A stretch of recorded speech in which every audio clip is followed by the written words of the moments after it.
Assalamualaikum warahmatullahi wabarakatuh. Ikhwani fiddin, akhwati fillah, rahimani wa rahimakumullahu jami'an. Pertama-tama tak lupa untuk kita senantiasa mengucapkan puja syukur kepada Allah Subhanahu wa taala yang telah memberikan kepada kita nikmat yang begitu banyak, tak terhitung, begitu luas, tak terhingga. Dan kedua, tidak lupa untuk kita pula mengucapkan salawat dan salam kepada Nabi kita Muhammad sallallahu alaihi wasallam, yang dengan perjuangan beliaulah hari ini bisa kita menikmati nikmatnya iman dan indahnya Islam. Amma ba'd. Ikhwani fiddin, akhwati fillah, rahimani wa rahimakumullahu jami'an. Tahukah antum semua bahwasanya Al-Qur'anul Karim tidaklah turun kepada Nabi Muhammad sallallahu alaihi wasallam hanya dengan satu tahap saja. Akan tetapi Al-Quranul Karim turun kepada Nabi kita Muhammad sallallahu alaihi wasallam setelah melalui beberapa fase, setelah melalui beberapa tahapan. Yang pertama adalah turunnya Al-Quran dari Allah Subhanahu wa taala ke Lauhil Mahfuz, yang mana Allah Subhanahu wa taala menceritakan hal ini dalam firman-Nya, bal huwa Qur'anum majid fi lauhim mahfuz. Dan itulah Al-Quran yang mulia yang ada di Lauhil Mahfuz. Maka Al-Qur'anul Karim pertama kali turun dari Allah Subhanahu wa taala diturunkan ke Lauhil Mahfuz. Lauhil Mahfuz tempat dicatatnya segala sesuatu, apapun yang ada di muka bumi dan apapun yang ada di alam semesta, semua tercatat di Lauhil Mahfuz. Itu adalah tahap atau fase pertama. Fase kedua atau tahap kedua adalah turunnya Al-Qur'anul Karim dari Lauhil Mahfuz ke Baitul Izzah di langit ketujuh. Inilah yang disebutkan dalam Al-Quranul Karim bahwasanya Al-Quran turun itu pada bulan Ramadan. Allah Subhanahu wa taala berfirman, "Syahrul Ramadan alladzi unzila fihi al-Qur'an."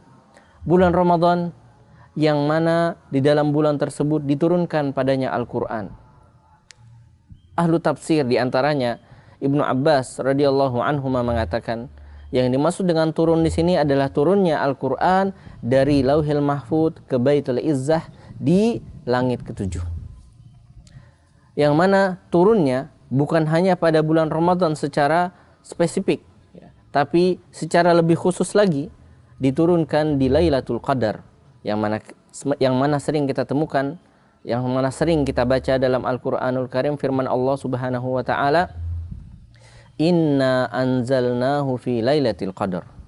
Sesungguhnya kami telah menurunkan Al-Quran pada malam Al-Qadar, malam yang sangat mulia, malam yang lebih baik daripada 1000 bulan untuk orang-orang yang beramal soleh di dalamnya.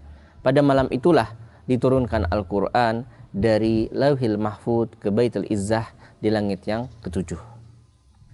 Berikutnya pada fase yang ketiga, tahap yang ketiga, inilah di mana Al-Qur'anul Karim turun kepada Rasulullah sallallahu alaihi wasallam ayat per ayat, surat per surat, sesuai dengan hikmah yang Allah Subhanahu wa taala inginkan.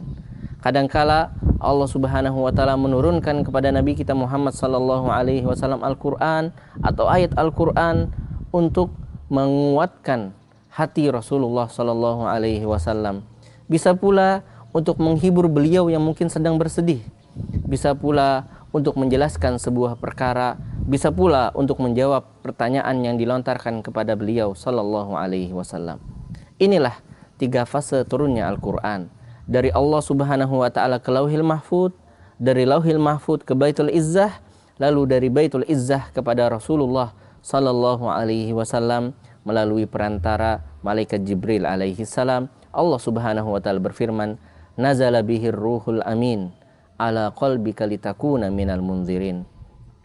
Jibril alaihi salam turun dengan membawa Al-Quran kepada engkau wahai Muhammad, sehingga engkau menjadi orang-orang yang membawa peringatan. Ikhwani fiddin, akhwati fillah, rahimani wa rahimakumullahu jami'an. Setelah kita mengetahui bahwasanya Al-Quranul Karim turun dengan beberapa fase, berikutnya kita temukan bahwasanya Al-Quranul Karim seringkali dikaitkan dengan bulan Ramadan. Disebut bahwasanya bulan Ramadan adalah bulannya Al-Quran. Ya, betul. Karena memang pada bulan Ramadan lah sebagaimana disebutkan tadi merupakan fase kedua turunnya Al-Quran, dan ditambahkan lagi oleh para ulama pada fase ketiga awal permulaan turunnya wahyu itu pun juga di bulan Ramadan. 5 ayat pertama yang diturunkan kepada Rasulullah Sallallahu Alaihi Wasallam, yaitu 5 ayat pertama dari surat Al-Alaq, diturunkan oleh Allah Subhanahu Wa Taala kepada Nabi Muhammad pada bulan Ramadan pula. Oleh karena itu tidak ayal hubungan antara Al-Quran dan bulan Ramadan adalah hubungan yang sangat erat. Kita sering mendengar bulan Ramadan sebagai bulan Al-Quran. Sering kita jadikan bulan Ramadan sebagai bulan Al-Quran. Tapi jangan sampai kita hanya menjadikan ini sebagai slogan belaka, hanya sebagai kata-kata mutiara semata. Jangan. Jadikanlah bulan Ramadan, bulan Al-Quran dalam bentuk yang real, dengan bentuk yang nyata. Kita harus merealisasikan bahwasanya Al-Quran sebagai kitabullah yang diturunkan di bulan Ramadan. Kita berusaha untuk memperbanyak membacanya. Kita berusaha untuk mengamalkan isi-isinya. Kita lihat para sahabat, kita lihat Rasulullah Sallallahu Alaihi Wasallam memperbanyak membaca Al-Quran khusus di bulan Ramadan. Begitu pula para salafus saleh, ada di antara mereka yang menghatamkan Al-Quran pada bulan Ramadan 60 kali. Ada pula yang 30 kali. Ada pula yang setiap 1 hari. Ada pula yang setiap 2 hari. Mereka semua tidak hanya mengungkapkan bulan Ramadan sebagai bulan Al-Quran dalam bentuk slogan, bukan, tapi juga dalam bentuk yang nyata. Rasulullah Sallallahu Alaihi Wasallam pun memberikan contoh. Beliau menjadi orang yang paling dermawan di bulan Ramadan. Sebagaimana disebutkan oleh sahabat Ibnu Abbas radhiyallahu anhuma, beliau mengatakan Rasulullah adalah orang yang sangat dermawan, dan kedermawanan beliau semakin memuncak di bulan Ramadan tatkala beliau melakukan mudarasah Al-Quran.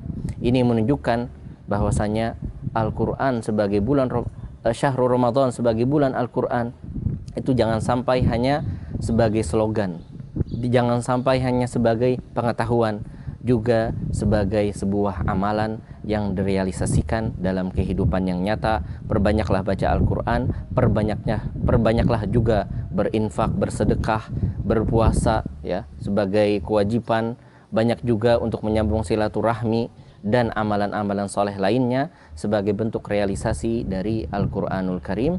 Mungkin sekian yang bisa saya sampaikan. Wallahu a'lam bishawab. Wassalamualaikum warahmatullahi wabarakatuh.